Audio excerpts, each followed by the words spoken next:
What is up, guys? Today we're filming another commentary video. This one's in specifics of mukbangs and how they've gone too far. I feel like they've gotten a lot more extreme now. Please subscribe, like this video, comment, check out my other videos if you haven't already. I did post a new podcast episode today, so check it out on Spotify and on my YouTube. Check out my socials. If you're not keeping up with them, you're missing out, and turn your notifications. I've been wanting to do this for a little while, but I just didn't know how I was going to formulate it. But I feel like it should be a discussion because I feel like in the last few years mukbangs have gone very excessive and pretty much to the extreme, and I just feel like not enough people are talking about it. Context, if you don't know what mukbangs are, it's an eating show. It means eating show in Korean, and it started back in like 2010 2014, and it was like a trend in South Korea where it helped people with loneliness, so they would turn it on and watch their favorite creator live stream for hours, and they would eat with them essentially. Whether they used it for loneliness or watched them to engulf their cravings, it was like a comfort to them, and it was like a huge community for the people in South Korea. They would often stream themselves like eating a copious amount of food, and I think that was another reason why people were very engaged in it, because it would kind of help them with their cravings. Like if they were craving something in specifics, they could just turn it on and watch that video. It started becoming a trend in the US around the same time it was popular back in South Korea. And one of the ones that were popular, even though he's not a US creator, but I think he's the reason why it was kind of getting more popular, mainstream I'll say, was Nikocado Avocado. I'm pretty sure everyone knows who that is. I was gonna make a whole video about them, about his weight loss, but I wasn't really that into it. But I'm not gonna lie, when he used to make very not so annoying videos back then, I used to watch his videos and basically like kind of use it as like ASMR back maybe like 3-4 years ago, and it was actually very soothing. He used to not like smack, and he used to not be annoying. He used to just kind of like say his mind, and it was very like engaging. It kind of felt like you were talking to someone. It kind of felt like you were having not an engaging conversation, but like it felt like someone was there with you just talking to you, but not really, if that makes any sense.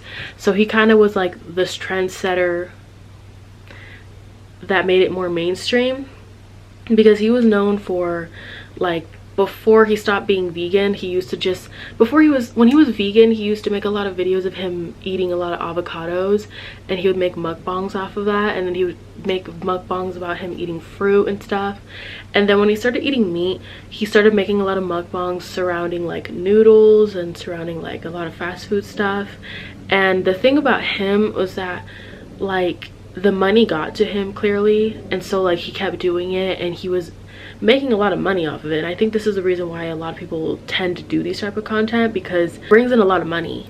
As sickening as it sounds, but it does bring in a lot of revenue. He had like 4 different channels that he was posting pretty much all of the same content on, and he was everywhere for like a very long time, because like it was like watching a car accident in slow motion, because he started out as this like really skinny lengthy creator, and then when he started getting more serious about the mukbangs, he started like gaining a lot of weight, and then he started becoming very cringe. And then that was how another reason why like people were watching him a lot, because he was kind of cringy, and he would kind of throw a lot of tantrums in public and stuff like that, even though he's in his 30s. So it made people like want to keep watching him because of that. But as the trend continues, people are wondering if it's safe to continue mukbangs as a trend.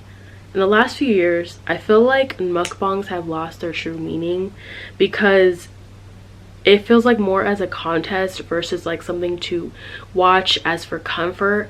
I know everyone was talking about jelly bean sweets for a very, very long time, and I felt like that was kind of interesting, because I mean, she started out really small, and I think she is still kind of relatively a decent size. She probably gained a few pounds here and there, but she's not like Nikocado status. The reason why I kind of stopped watching Nikocado, because it seemed like he was catering to a specific audience that is not for me, which was feeders, and I'm not into that. So it just kind of got really excessive, because he used to like moan in his videos, and that's like why I literally would stop watching him because it was getting cringe, and I'm like, okay, like this is a bit much.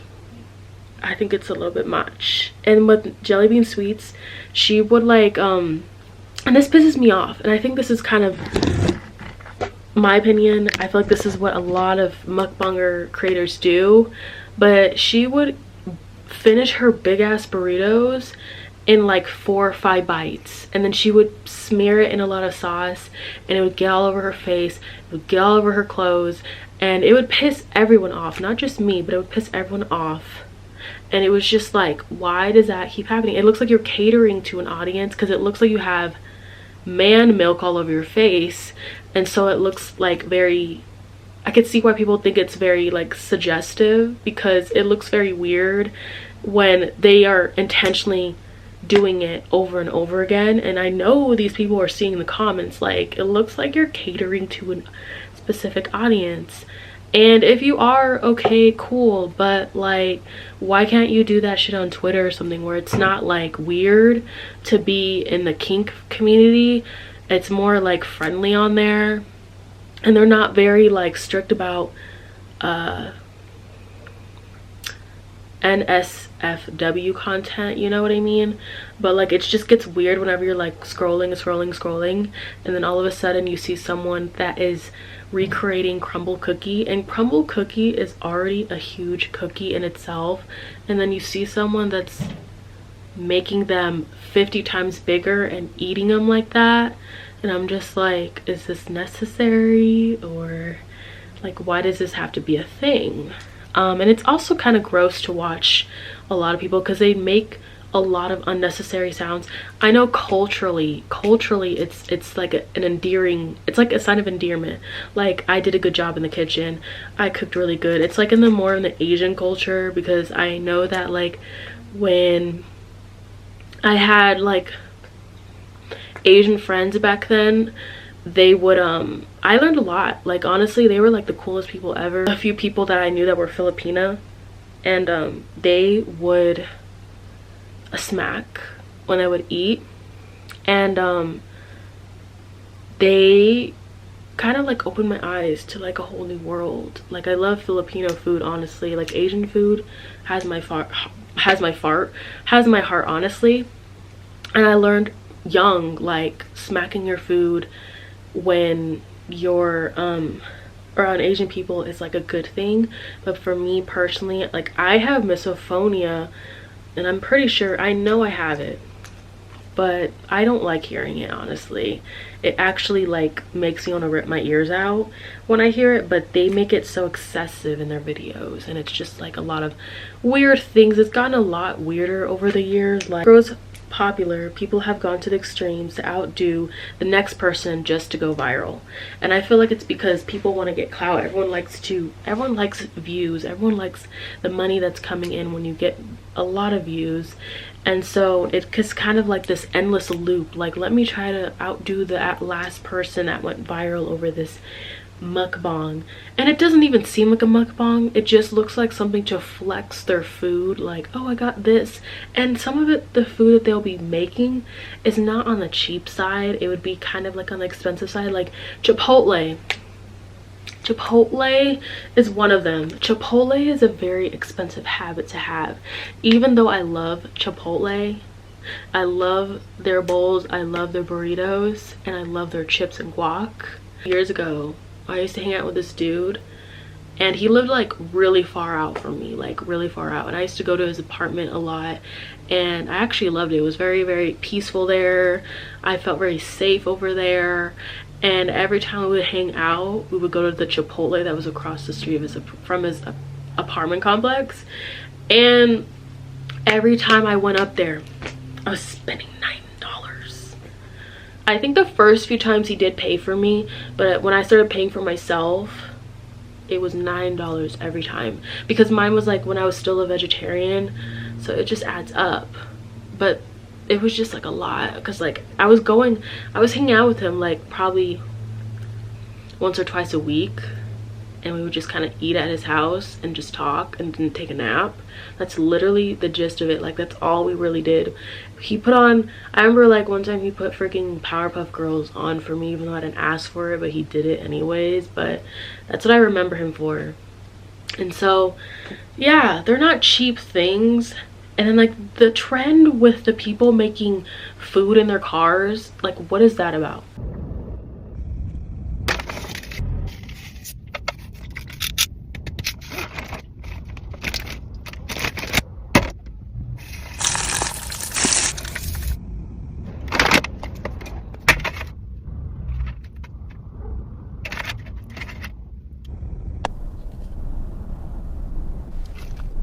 This might be the best rib I've ever had. Like, why are you deep frying a burrito in your Tesla? And I feel like it's just kind of dangerous too. Like, they do it, and I think it's for shock value. I remember when, I think Blessive did it, and he did it with Amanda and Brian, and I didn't watch the video, but I was like, okay, like, why is this a thing? I thought it was weird because it just was like they were bringing in skillets. They were bringing in like stuff to deep fry with. They were bringing in like seasonings, some pots, some pans. And I'm just like, why is this a thing? Like, why is this a thing? And I think it's really for shock value because they know people are going to watch it. They know people are going to get mad. And I feel like it contributes to rage bait. Because there's this one particular content creator, I don't remember her name, but like she is known for like making food in her Teslas a lot. I don't know if she has a Tesla, but that was like a trend to make food in your Tesla. But she makes a lot of food in there, and I think she's probably one of the reasons why it was becoming a trend, because everyone was watching it and everyone was like confused and like why can't you just go in your house and make your food like a normal person, like a normal person? Like, why do you have to go that route? But she would make candied burritos.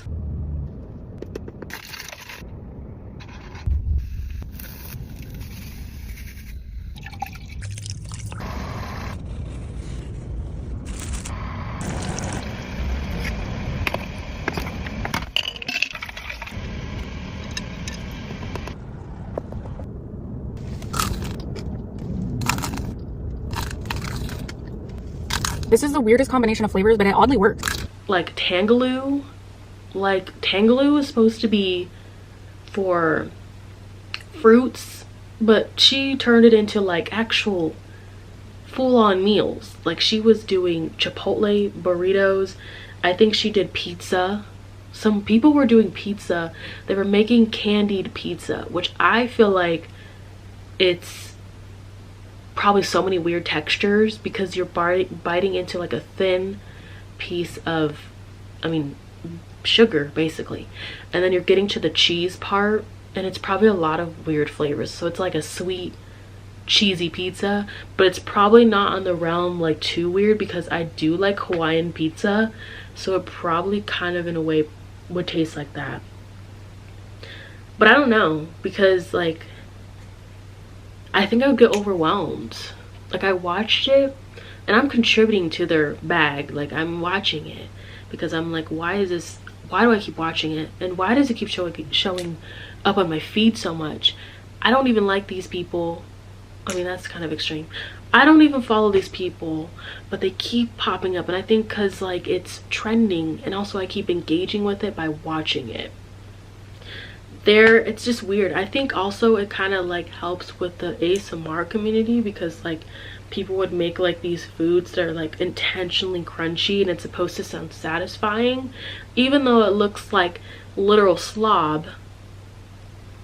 They would try to do stuff like that. If you aren't like watching what you eat, I feel like it can get extreme, because there was a woman this year that passed away from eating too much food, which, you know, too much of anything is not good for you. But she was on a 10-hour live stream, and I'm guessing she was eating the whole 10 hours, and then she collapsed during the stream. And she was 24. I don't know if I told you that, but she's the same age as me, and she collapsed and ultimately passed from her stomach being severely deformed, and a lot of the food that she ate was not digested properly, so that is why she passed away. She literally probably was thinking, oh, this is gonna, like, this pays my rent, this is like helpful in so many ways, like all I have to do is just eat on camera and talk to people. Some people don't even talk to people, they just eat and they just don't talk to people, but people just like to watch them eat because they're eating copious amounts of food. And she was on the thicker side. I've seen a picture of her when she was still here, and she was on the thicker side.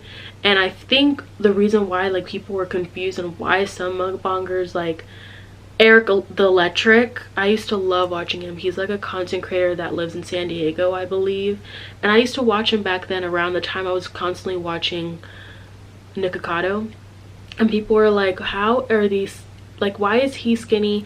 And there's like people like Nikocado that was like staying thick for some years. And I think with Eric, it's because he would like film, I don't remember, he was on like this documentary like on Vice or something, but he does work out a lot. And I know that he eats like 30,000, let me look up just a title, but he doesn't post a lot. It's not like very excessive like some people. Probably films them in like different increments, and then he posts them and then takes a break from it. So the last time he posted was a month ago, okay? And it says, oops, it says, I let popular food companies control my diet for 7 days. And then there's another video from 5 months ago that says, I finished the entire menu everywhere. My Tesla took me for a week.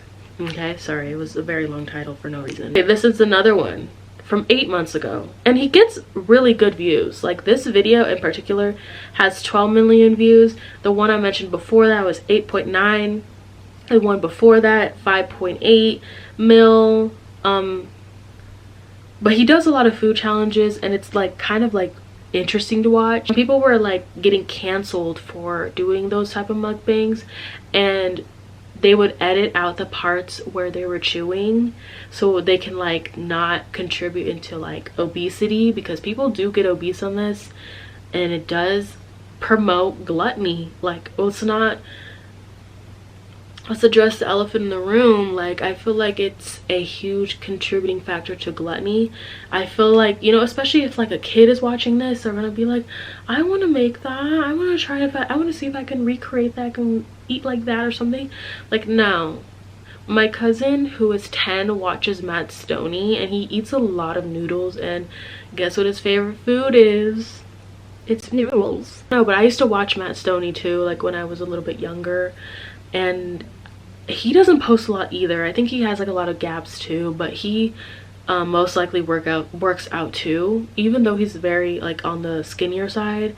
I think he's one of the people that does work out, but he does it in real time, so you can actually see him eat every little thing. But I also feel like it's like promoting food waste, because like there's been so many videos that you've probably seen where people would like kind of pour a bunch of sauce on videos, I mean it's on their food and videos, and then they'll eat it, or they'll just like kind of like throw it out or something like on camera because they know that people are gonna get mad. I just feel like as a society we shouldn't be promoting that. I feel like, I don't know why rage bait gets so much attention, but it does, and you can kind of tell when it's rage bait. Like when it's stuff like that, I could tell it's rage bait. There was this one girl that I can't remember her name, but she used to constantly spray ranch on everything.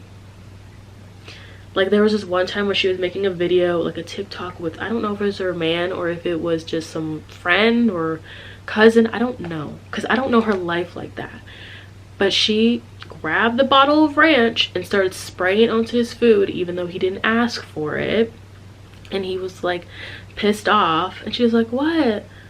I thought you wanted ranch. And she does it a lot. She does it a lot. She will like get one piece of chicken wing, she will get her ranch and spray a bunch of sauce at every time, because she uses so much sauce and she doesn't use it. Actually, especially in today's economy where everything is expensive. It's kind of insensitive, but who am I to judge? Honestly, I personally don't like watching those type of videos. I remember when people were making those extremely big coffee things, like it was on Coffee Talk for like a while, but they were like making these huge bottles of coffee and they were making it in their bathtub. They were making like fish tanks out of it, and it was just very odd. And then some people would drink it, some people would just kind of leave it there, and I'm just like, how wasteful. Like, that is actually kind of gross if you think about it. Like, why are you making coffee in your bathtub? And it wasn't like one time, it was a few people that was doing that, honestly. And it was kind of like this is what we've come to as a society. Like, why is this even a thing? But I feel like it promotes a lot of like unhealthy things, and I don't know what it was like when it was popular in South Korea, like if it was always a thing where they ate a bunch of food or it was like a little bit of food. But I used to make mukbangs and it wasn't a lot of food, honestly, and honestly I wouldn't even be able to finish it because it was a lot for me personally. So I don't even know how they're even doing it, honestly. The ones that are doing it, not the ones that are faking it, you know. But Pinky Doll has even gone onto this train, I think because like once she was known for being like an NPC and kind of like AI generated ass bitch, people were like, okay, so why is she eating like 50 McDoubles right now? Her voice is very annoying because it just feels like it's clear as day that she freaking caters to an audience. I mean, she does have an OF, not that that's a horrible thing, but she does cater to an audience, and you could tell when you watch her videos because it's very animated, like it's an anime, like it's like a real anime person. I don't know how to describe it, but we resorted from doing like, oh, ice cream so good, to, oh, I'm gonna eat like 50 McDoubles right now, and I'm just like, okay girl, slowly roll. Anyways, I literally saw a video of her hanging out with Sukihana I think yesterday, and I was like, okay, this wasn't a crossover I asked for, but here we are. I kind of cringe at it. I don't even know if it'll ever stop being a trend, but I feel like it always will be, because like people are always going to, it doesn't even have to be with mukbangs in particular, but people will always try to go one step ahead when it comes to clout. Like, and it's always like, sometimes it's at the cost of people's safety, and it sucks. Like, I don't even know why people even are like that, because, you know, personally I thought I wanted to get big, but honestly the thought of it like gives me a lot of anxiety. I personally like having the small community I have because I can be normal, and I don't think I want to be noticed, like known as something like horrible or something. Like, I wouldn't want to be known as that, honestly. Like, the most I'll probably want is like 10K, but like every time I film I'm always hearing dogs crying or screaming, and it's just very annoying because ever since they started making these damn houses, all I've been hearing is dogs crying, dogs screaming, kids screaming, kids crying, and it's just like a non-stop loop all day. Like, who wants to be hearing this shit all day? And then my neighbor's dog, it goes on all day, especially around this time of day. Like, it's out. I tried studying for like 2 hours yesterday, and it kept screaming the whole time, and I'm just like, I was so tempted to text her to be like, hey yo, can you calm your dog down? Like, I'm trying to study and I live right next to you, and my window is right next to where it hangs out at, so it would be cool if you kept him inside more. Like, it's an inside dog, I think, but it comes out when it wants to bark at something, and it's really irritating. Like, I hate it, honestly. Like, it's so hard to concentrate, it's so hard to film videos because whenever I edit, I fixate on the noises in the background. You're really well known like that, you're being watched, like every little thing you do is watched under a magnifier from people that are like trying to see if they want to cancel you or not. I don't think I would want to be watched on that type of like magnifier. Like, I like having discussions on my Instagram from people that I know, but I don't really like want to feel like every little thing I say is gonna be judged. And I feel like it's overwhelming. Like, how does it, like, why do people strive for that? Like, why do they, like, I think, I mean, that it's probably endearing to have a lot of followers and people like you, but people cannot like you and you could still get a lot of followers.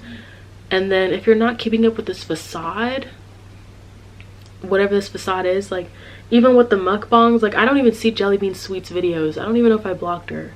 But after a while, like, it's gonna get tiring to keep up this facade, and it's just like seems like a lot. And personally, like, not anyone with the right mind could keep a facade for very long. And I'm actually glad that Nikocado lost a lot of weight, because like he was literally looking like he was knocking on death's door. And I feel like the next person that needs to consider their health is, what is her name, Hungry Fat Chick. She needs to, because she's like 47 and she's like 400 or 500 pounds, and she can barely walk. And I just feel like her and Foodie Beauty, it's just not healthy, especially since they're both in their 40s and they're that size. Like, it just doesn't seem healthy on someone like that. And I'm not saying like I'm the skinniest person like I used to be, but honestly, like, it just does not seem healthy. Like, it's just kind of like a tough topic, because like obviously you want people to be healthy, but when is it ever, like, when is enough enough? Like, when you can't, like, when is the wake-up call? Because I feel like Nikokado's wake-up call was probably his health, and everyone was telling him for years to lose weight, and it probably was like more aggressive, but it was like needed, low-key. But I feel like with Hungry Fat Chick, like, every time I see her, she's always sitting down. She'd never, like, I rarely see her get up. And I just feel like as an almost 50-year-old, you shouldn't be living your life like that. I just feel like it just seems so depressing. But also I did hear, and maybe like a year or two ago, that her like background, her family background, like her upbringing was like depressing. But I feel like you shouldn't let that, you shouldn't suffer because of that. Like, honestly, like, food is not gonna be your friend, especially if it's getting to a point where you have to consider getting surgeries and like doing these extreme measures. Like, it just seems like after a while, like, it can be very unhealthy. Like, we saw with Tammy Slayton. She was one of the people that people thought that she wasn't gonna get the weight loss surgery. We thought she was gonna be passing away, because she's had wake up call after wake up call. She was literally, she's not a mukbanger, but she was making a lot of food content with her sister. And so, like, I feel like it kind of is on the subject, but she was morbidly obese. She was almost damn near 1,000 pounds, and it just is not healthy to live like that, especially since she was in her 30s when she first started the show. I think she was in her mid or early 30s, and like, she still has a lot of life to live. Same with the other two, like, they have a lot of life to live. And it just, even though like Foodie Beauty is more mobile, like, she should still consider her health. And obviously you want everyone to have a long, healthy life. Like, it should not be cut short like the woman that passed away from eating too much. It just doesn't feel like it would be even fulfilling after a while. Like, you have all the money, now what?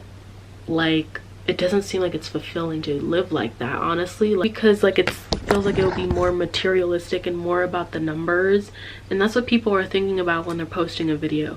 And that's the thing that kind of sucks also when you're doing those type of content, that type of content, like mukbangs, like extreme mukbangs like that. You're basically like trying to please the masses, because you know that people are gonna watch because you're making a mess, and people are gonna get mad when you make a mess.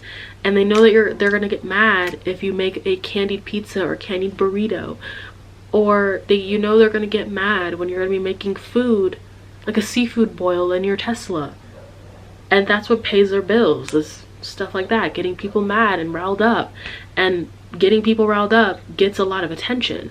Like, if you haven't noticed, a lot of videos that do go viral, they always are kind of like, in the negative sense, sometimes I'm questioning, why does it even go viral? I really like the moaning and the groaning, and like it feels like when you turn on their video it's just like you're watching like a scene from Shameless. Like, for not posting last week, I was supposed to take my exam last week, my history exam, but I had to like reschedule it, which I've never done before. I've never rescheduled an exam before, so it was kind of like a suggestion from my history teacher, and so I took it. So I've been studying, and also I've been preparing for another presentation, but I finished that so I can focus solely on history right now. And I think it's gonna help a lot, because I think one of the reasons why I'm having a hard time in history is because I'm not really like prioritizing it, and I'm not really like focusing on like the important things. But it's just a lot of things to remember when it comes to a test, and there's 60 questions on the exam every time, and it's just a lot of things to remember. So yeah, it's a lot. It's overwhelming. I'm tired. I'm over it. I just want to take it already and get it over with, honestly. But he said that he's gonna be doing like extra credits, like an extra credit activity. And when I hear that, like they're offering extra credit when no one's really like kind of asking about it, I feel like it's because like a lot of people didn't do well on the test. And I did kind of peep again, and it doesn't look like people did good on the exam again. And the thing is, like, he doesn't ever address it. He kind of just like moves on from it, and it's just kind of like on you to figure it out from here. And it's kind of stressful because it's the end of the semester now, and since I didn't take the exam on Friday, my grade dropped down to an F again, and it was a C this whole time. And it's kind of stressing me out. It's stressing me out. I'm gonna go. I've been saying that for the last 10 minutes, but I'm gonna save all that juicy stuff for next week. Make sure you like, comment, subscribe, share, all that good stuff. It helps me out a lot. Make sure you check out my podcast episode. I posted a video about struggling to make friends in your 20s, so make sure you give it some love. Follow me on Spotify. If you're a Spotify user, my show is available on there all the time. Everything is up there, video version, episode version, all that good stuff. If you have any video requests, let me know down below. And yeah, I'll see you next week. I think there's a hair in my throat, and I think it's storms. Okay, bye guys.